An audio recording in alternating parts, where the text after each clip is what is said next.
ये केस आ गया एक ऑब्जेक्ट का। मैंने कहा एक ब्लूप्रिंट से तो नंबर ऑफ ऑब्जेक्ट्स बन सकते हैं। जैसे ये एक मार्कर नाम का ब्लूप्रिंट है, उस ब्लूप्रिंट से कितने मार्कर हम बना सकते हैं, जितने मर्जी बनाओ।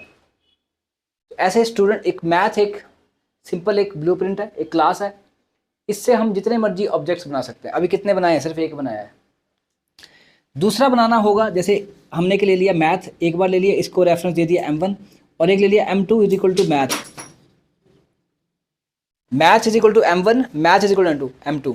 मतलब क्या हुआ कि जो ये वेरिएबल, ये जो क्लास है मैथ, इसको एक बार मेमोरी मिली और उसमें इनपुट फंक्शन भी आया, सम भी आया, सब्ट्रैक्शन भी आया, और जो वेरिएबल्स है इसके अंदर n1 क्लास के वेरिएबल्स, n2 ये भी आए, और इसका रेफरेंस किसने कैच किया, m1 ने।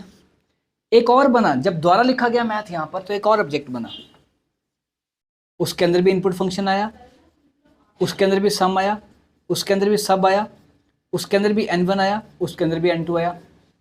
जो कॉपी होती है क्लास की, जितने भी ऑब्जेक्ट्स बना लो सब में सेम ही कॉपी जाती है, सिर्फ उसकी वैल्यूज बदली जाती हैं।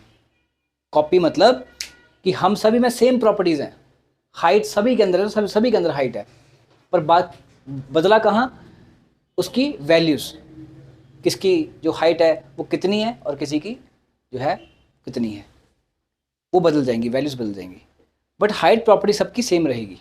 ठीक है ना, एक मिनट रुकोगे। ओके, तो मैंने ऐसा लिखा m1 is equal to math, m2 is equal to math, दो ऑब्जेक्ट्स बने अलग अलग, मतलब दो ह्यूमन बीइंग्स बन गए, है ना। अब होता क्या कि जो कॉपी आती है वो तो सेम आती है, एक क्लास के जितने भी ऑब्जेक्ट्स बनाओगे सबके अंदर कॉपी सेम आएगी, बट उनकी फिजिकल एग्जिस्टेंस अलग अलग होगी। जैसे इस ऐसे दो मार्कर लेके आ जाओ, दोनों सेम क्लास को बिलोंग करते हैं, इनका नाम है मार्कर क्लास, पर अगर एक टूटेगा दूसरा नहीं टूटेगा, क्योंकि उनकी एग्जिस्टेंस अलग अलग है। जैसे हम ह्यूमंस जो हैं, हम सेम क्लास को बिलोंग कर रहे हैं, ह्यूमन क्लास, कॉपी सबके अंदर सेम आई है, पर एक को दर्द होने से दूसरे को दर्द नहीं होता। एक को जब लगती है दूसरे को तो थोड़ा दर्द होता है, दर्द उसी को होता है जिसको लगी है। ऐसा नहीं है कि दर्द होता है, होता है, एक को दर्द दूसरे को होता है। दो जरा अपने आप को थोड़ा सा पिन मारो, ओहो पिन तो मारो, हमें तो मतलब तो हम भी तो ह्यूमन क्लास को बिलोंग करते हैं, मारो पिन। वो तो उनके साथ होता है इनके साथ, ओह वो तो एक और तरह का दर्द होगा, वो तो यहाँ से होगा, वो दर्द तो यहाँ से होगा, नहीं यहाँ भी होगा दर्द, वो होगा उनको हाथ पे, क्योंकि हमारी जो फिजिकल एग्जिस्टेंस है वो अलग अलग है। Even though belong to the same class, same class को बिलोंग करने के बावजूद हमारी जो फिजिकल एग्जिस्टेंस है वो अलग अलग है ना। अब अगर ये समझ आया है तो मैं यहाँ पे आपसे क्वेश्चन पूछूंगा। मैंने क्या किया, m1 डॉट इनपुट किया और फिर मैंने किया m2 डॉट सम। ओके, अब इसकी क्या आउटपुट आनी चाहिए, जिससे पूछूंगा वही बताएगा। ठीक है ना, ठीक है। तो अगर आपने m1 डॉट इनपुट किया और आप m2 डॉट सम कर रहे हो, तो अभी भी हम डिस्कस किया कि एग्जिस्टेंस हमारी सबकी अलग अलग होती है। लड्डू दिए एक को, मांग दूसरे से रहे हैं, तो ऐसा तो होगा नहीं, है ना। तो आपने किया m1 डॉट इनपुट कॉल किया, इनपुट कॉल किया m1 का, तो इनपुट इसके अंदर आई, ना कि इस वाले के अंदर। सम आप इसका कॉल कर रहे हैं, तो फिर ये गार्बेज वैल्यू देगा, मतलब कुछ भी।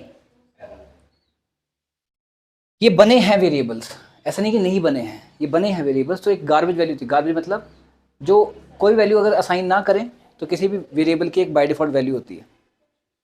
अगर कोई भी वैल्यू असाइन ना करें तो किसी भी वेरिएबल की एक बाय डिफॉल्ट वैल्यू होती है, ये वो देगा। अगर आप जो ये कंसेप्ट मैं समझाना चाह रहा हूँ अगर समझ गए तो बाकी लैंग्वेजेस में भी समझ जाओगे आप, ऑब्जेक्ट ओरिएंटेड। और अब मुझे बताओ, क्या ये हमारी रियल लाइफ से दूर भाग रही है कि नहीं, नहीं भाग रही है। ये वही हो रहा है जो रियल लाइफ में होता है, इसका ऑब्जेक्ट उसका ऑब्जेक्ट, उसका फंक्शन उसका फंक्शन, वही तो हो रहा है।